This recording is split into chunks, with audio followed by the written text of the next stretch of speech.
Hello! Welcome back to my channel! Babalik tayo today because we have received a package from Maybelline and we are going to review it.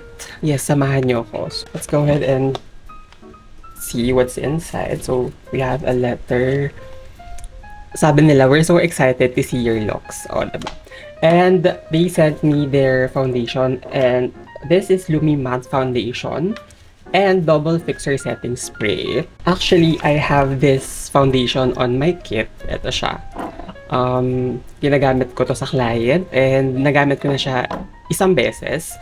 Yung binili ko is in the shade 128 and itong sinend nila sa akin is in the shade 123. And hopefully mag-match siya sa skin tone ko dahil through online lang ako nag-check ng mga shades. Nung unang nagamit ko tong foundation na to, I have my thoughts already, but let's see if magbabago siya second time around because we are going to try this. I'm really excited about this double fixer setting spray. So definitely this video is a review / wear test ng foundation and double fixer setting spray from Maybelline. Actually, nagdadalawang isip ako kung mag-film ako today.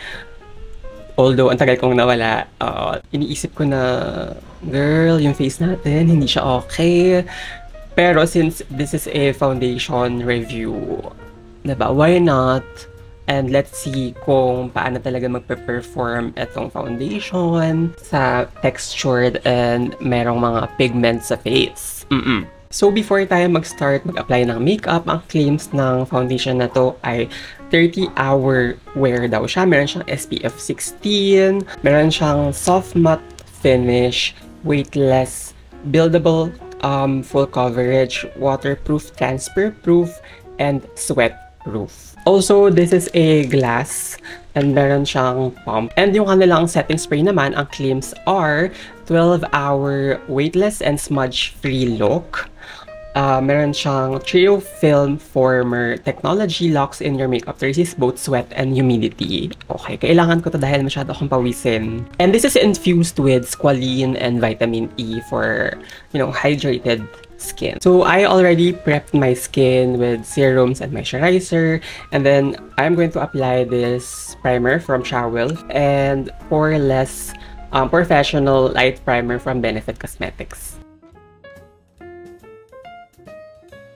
Anyway, matitest ko talaga yung performance ng foundation na ito because after this, I'm going to film a true crime episode. It always takes me for about 3 to 4 hours to film a true crime episode. So, makikita natin kung makikita natin kung maglalas nga talaga itong foundation.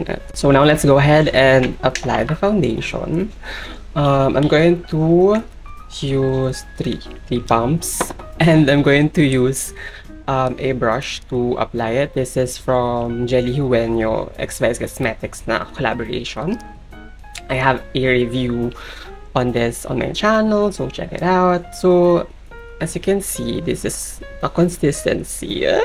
Medyo hindi siya medyo, runny talaga siya. Yung consistency niya, I can compare it to Estee Lauder. And then, yeah, medyo yellowish yung undertone nitong shade 123 for my skin tone, obviously. Pero we're going to make it work. I-prime lang natin yung ating brush. And then let's apply.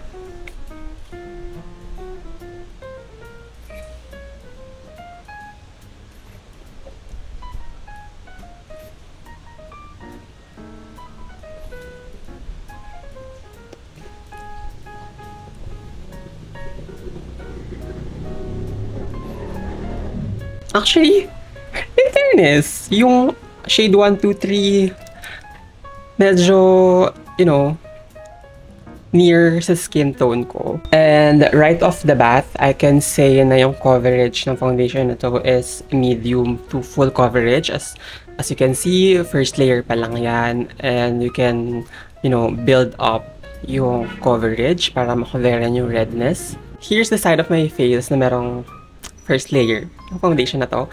And ito yung wala.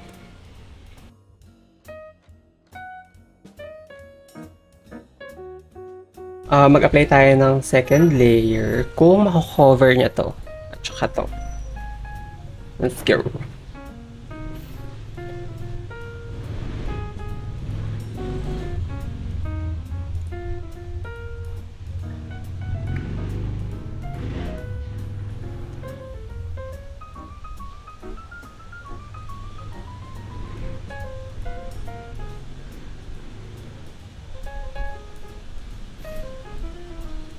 Okay, so second layer, definitely na-cover niya to.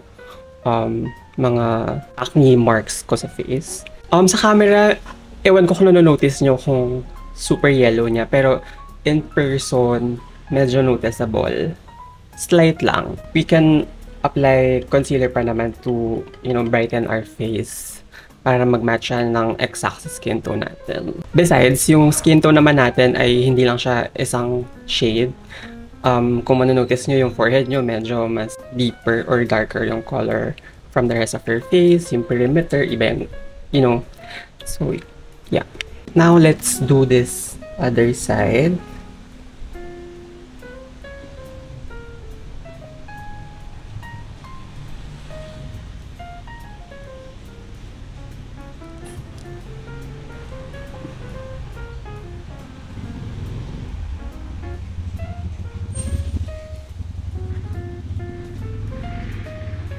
So there you go, yung face ko ngayon ay merong 2 layers of Superstay Lumi Matte Foundation.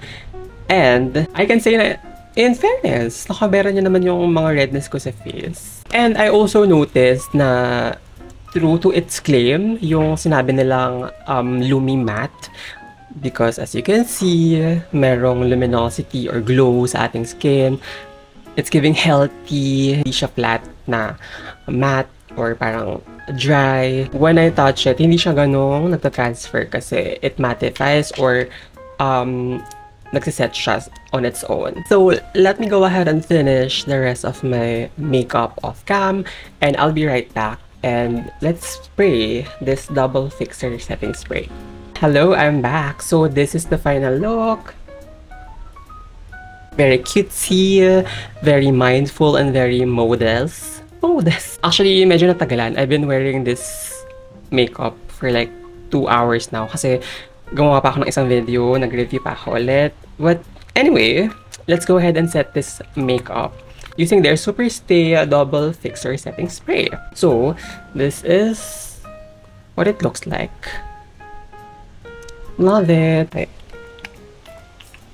Oh, that's a fine mist. Let's set this face. Okay. Wait lang, kasi may electric fan eh.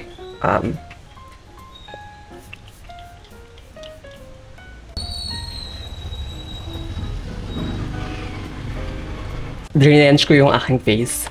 And in fairness very ganda nung hining. Fairness ang ganda nung sobrang fine nung mist nito. Like, girl. Uy! And ano siya, yung scent niya tolerable naman, hindi ma-alcohol and all. So, kaya nakapasuot itong makeup na to mga 10. And then, nag-review pa ako ng isang video. It's already 1. Medyo may katagalan akong Pero mag-check in tayo later after kong mag-film pa ng isang video. Okay? Kung ganito pa rin ba siya ka-fresh. See ya! Hi! I'm back! So, as you can see, madilim na. Gabi na te. Dahil it's already 8:17 PM. Kaya nakapasuot-suot itong makeup na ito. More or less 9 hours na natin siyang suot.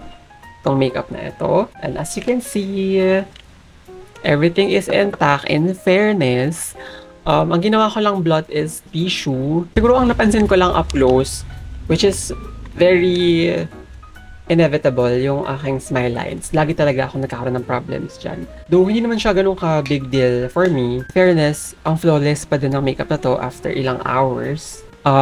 As you can see, merong healthy glow, hindi masyadong oily, ganyan. Gusto ko lang din i-share nung first time ko nagamit itong foundation na ito and hindi ko gamit itong setting spray.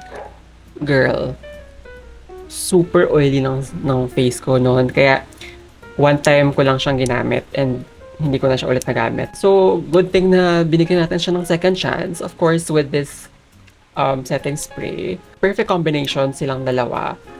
Highly recommend kahit na sa super oily ko te. Tinaman naman te. Oo. So, diba? Tissue lang. Walang nauga. Walang nagiba. Perfect. Love this combo. Diba? Pwede pang mairampa to mamaya. Sharing.